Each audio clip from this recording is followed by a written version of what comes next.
Scott Dixon joins us here in the Freak Nation. Scott, watching you guys roll around this damn track, again, it's been since 2018, but hearing the buzz, watching you just coming out of 2 and 3, it's like, holy smokes, I forget how damn fast you guys are around here. But you're not at full throttle yet, are you? Well, it's a tire test, right? I think it's not definitely a full-on qualifying run. I think, we'll be significantly faster when we come back, and it's a kind of full push lap. But, it's just fantastic to be here with Firestone doing a proper tire test. It's been a long time since I've been a part of one of them. I know they've done some shorter versions, but coming here and running through 12 or 15 different kind of styles of tires sets is pretty unique. So it's even some of the construction changes or even tire widths and things like that have been something I've never done before. So it's great that they put in the effort. They're a true partner, and I think for us, to come back here, we have to make sure we definitely make it a good shot.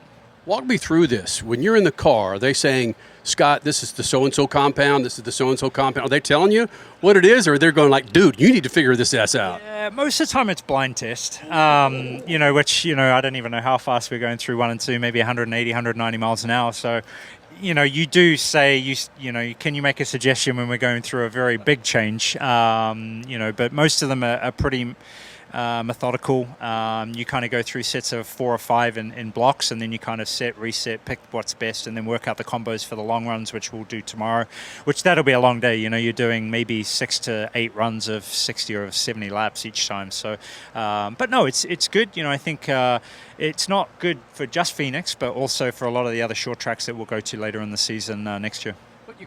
Also, if you explain to the Freak Nation, tire tests are cool when there's one car out there, but it's different when you have 20 other guys around you. The tires can be a little different. For sure, it's always different when you got 20 other crazies out there, trying to win the race.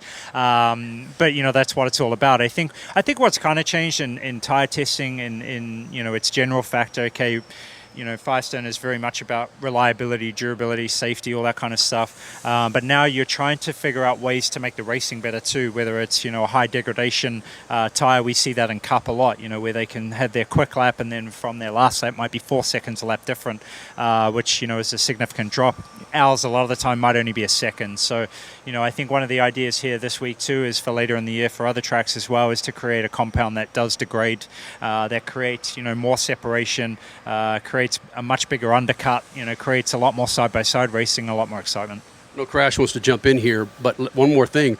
One thing that you're talking about, the degradation, fans are going, please, put it back in the driver's hands. We know what happened out here in 2018. It wasn't the greatest racing. So what's the change going to be, you think? What are you laughing at?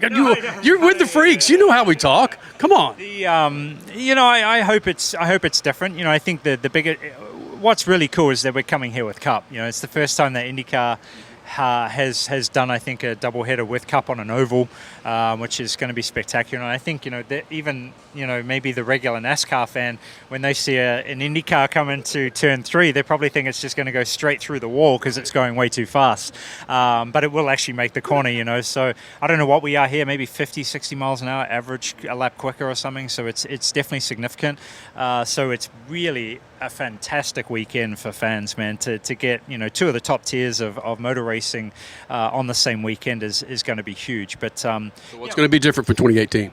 I think there'll be a lot different. Speeds will be different, degradation will be higher. I think side-by-side racing will be a lot different, especially I think in 3 and 4. We'll have to see how 1 and 2 plays. Just with the style of car will be interesting, but. I think what we did this year on a lot of the short track ovals created a lot of side-by-side racing. So fingers crossed, always on the first go of it is not always the result you may want straight out of the box. But, they're putting in the effort, and I think the racing itself will be 10 times better than 18.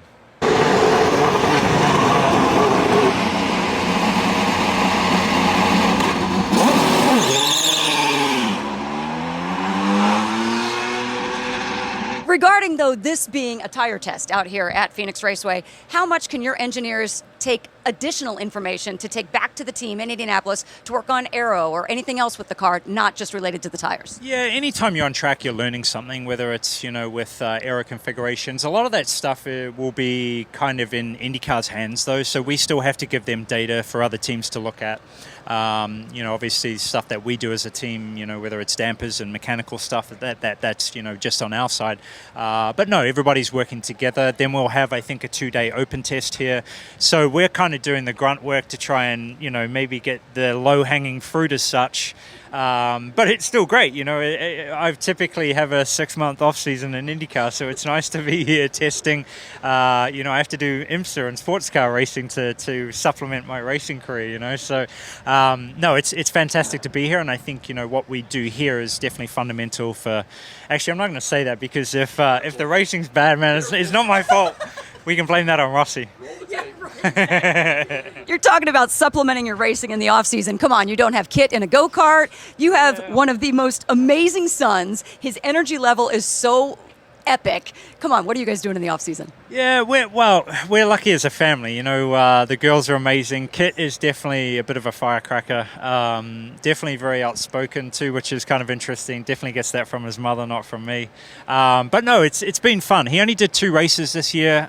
We did a little bit of practice in the UK just recently. But yeah, we'll probably do a little bit actually in New Zealand. They get to go back to New Zealand this year, and there's a new circuit that's opening up down there, so we'll probably get a little bit of time. But he's only 5, so actually in the UK you can't really race to your 7. America you can at 5, but he nearly won his first race, but he crashed into a lapper and took himself out. So we got a little bit of work to do, but it's good to see his fire. He's definitely very fiery, so yeah, we'll see how that plays out.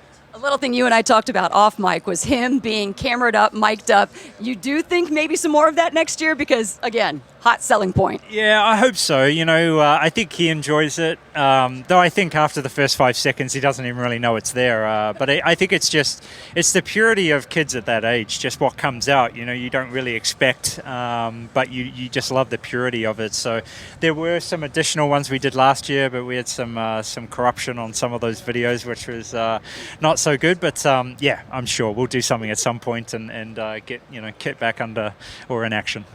We need a Scott Dixon Fox IndyCar commercial. What would be some of the highlights there? Because seriously, there's a lot. I haven't seen the other one, so I don't even know what... You have not seen any of the 3 2025 commercials? I haven't. I'm driving a car. I haven't. Stop it. Yeah. Come on. I think I saw one flash where Palou's maybe vacuuming or something. Is he vacuuming? Yes, and he's doing taxes apparently. Okay, there we go. So yeah, I need to.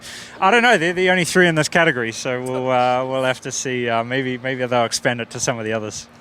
Do you know of anything as a driver? I know that there's so much going on in the off season that we can look forward to with Fox's new involvement now. Some of the new marketing prowess that is set to be announced. Yeah, I don't know. I think. Well, I think the partnership with Fox has been amazing. I think. What they've spent, the amount of, push that they've really given it generally. I think this year, especially kind of through the summer months and on the backside, or not the backside, but in conjunction with football, is going to be huge. We have some really massive lead-ins, so that should be some epic numbers coming this year, which is going to be fantastic to see. But no, it's great to be working with them. I think on the talent side too, what we've seen them spending money on is fantastic. Can there be more? Of course, we'll see that, and I think it's just the start. Last thing. So Joey Logano, we're talking to him just behind you in the media center, and he said, "This is the first time." It's all right. His valet. So Joey Logano said, "This is going to be the first time I've seen an IndyCar race on an oval." I said, "What?" He goes, "Yeah, I'm racing 36 weekends of the year." Yeah. I've got to think for you guys, it's going to be a mic drop moment when these guys see these cars on the oval. You're going to drop that mic and go, "There you go, bitch." Right? Yeah, that's fast, man. They're racers, they've seen, maybe some different forms, but I think seeing it in real life, especially when you go like Indy, I remember the first time I went to turn 2 where the suite's there and you're kind of overlooking, I was like, yeah, I need to not do this again until I retire. So it's pretty impressive to watch, just the sound, the speed, especially the sheer difference, I think, between the 2 categories. The 2 are very good at what they do in their own right, but they're extremely different from what they do. So yeah, it's cool that it's probably half the field might be in, or more might be in that situation. IndyCar drivers have a little more freedom in the off season, so we get to see some other racing a little more than maybe some of the other guys.